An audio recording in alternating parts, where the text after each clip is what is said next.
Hello, everyone, and welcome back to the Flow English Podcast. I am your host, Sarah. Today, we have a very special episode.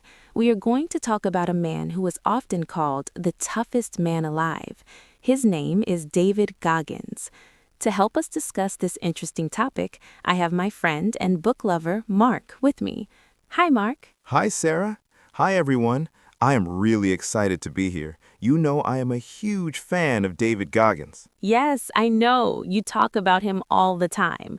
But for our listeners who do not know him, can you tell us, who exactly is David Goggins? Sure. David Goggins is a retired Navy SEAL. Do you know what a Navy SEAL is? I think so. They are the special soldiers in the U.S. Navy, right? The training is extremely hard. Exactly. It is considered some of the hardest military training in the world. But Goggins is not just a soldier. He is also an ultra-marathon runner. He runs races that are 100 miles or even longer. 100 miles? That is crazy. That's like 160 kilometers. Most people cannot even drive that far without getting tired. I know, but his story is not just about running. It's about where he started. He wasn't always strong. In his book, Can't Hurt Me, he explains that he used to be overweight. He weighed almost 300 pounds. He worked at a job he hated, spraying for cockroaches. He was depressed and had no future. That is a huge difference from the man we see today. How did he change? One day, he saw a TV show about Navy SEAL training. He saw how much they suffered, and something changed in his mind. He decided he wanted to be like them. He lost over 100 pounds in less than 3 months to join the Navy. That sounds impossible. Losing that much weight so quickly must be incredibly painful. It was, and that's the main point of his philosophy. He believes that suffering is necessary for growth. That is a very strong idea. Suffering is necessary for growth. Can you explain more about how he started this mental change? Did he have a specific technique? Yes, he talks about something called the accountability mirror. Accountability mirror. What does that mean? Well, accountability means accepting responsibility for your actions. So Goggins would stand in front of his bathroom mirror every day. He would look at himself and tell the truth. What kind of truth? The ugly truth. If he was fat, he said, "You are fat." If he was lazy, he said, "You are lazy." He did not make excuses. He put sticky notes on the mirror with his goals. I see. So instead of saying, I have big bones or I am too busy, he was honest with himself. Correct. He says that today, many people want to be soft. We want people to tell us that we are okay, even when we are not trying our best. The accountability mirror is about facing reality. I like that concept. It is harsh, but it is real. What is another key idea from his book? Another big concept is callousing the mind. Wait, I know the word callus. It is the hard skin on your hands when you lift weights or do manual labor, right? Yes, your hands get soft if you do nothing, but if you work hard, the skin becomes thick and tough. It protects you.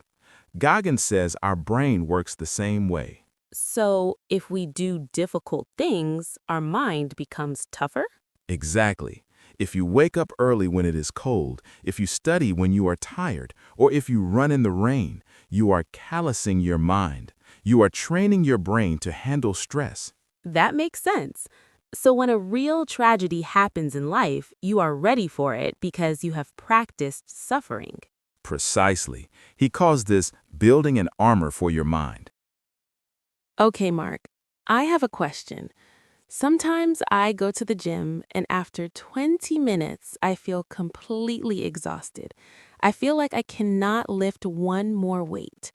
Goggins would say I am weak, right? Maybe, but he would actually talk about the 40% rule. This is probably his most famous idea. We briefly mentioned this before. How does it work? The rule says, when your mind tells you that you are done, that you are completely empty, you are actually only 40% done. Only 40%? That sounds dangerous. If I feel pain, shouldn't I stop? It depends on the pain. If it is an injury, yes, stop. But usually, it is just discomfort. Our brains are designed to keep us safe and comfortable. The brain is like a protective mother.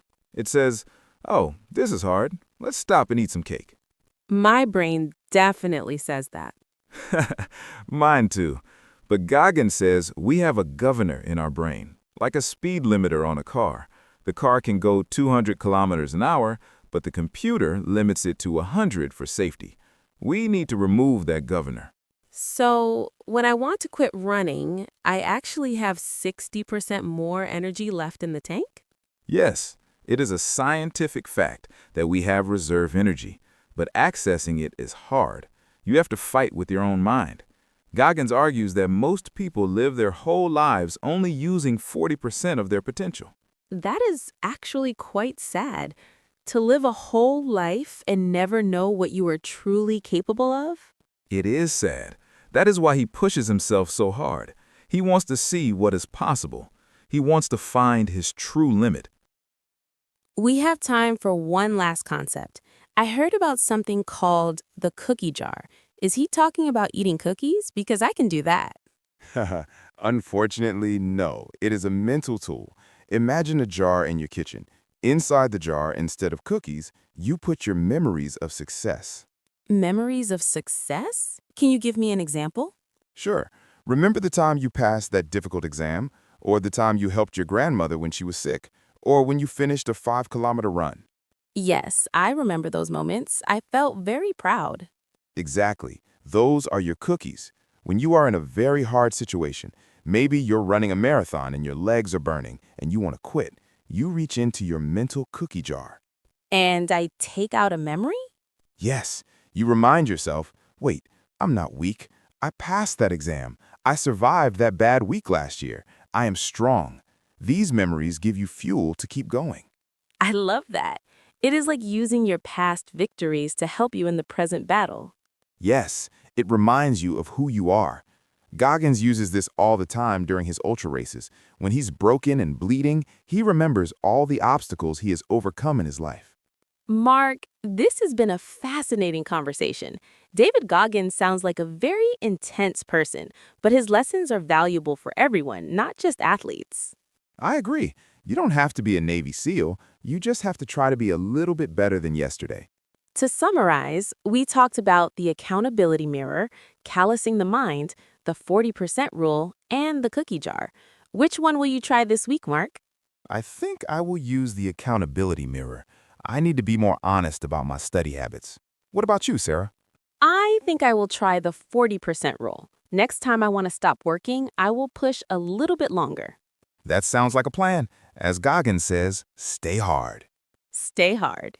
Thank you for listening to Flow English. See you in the next episode. Bye.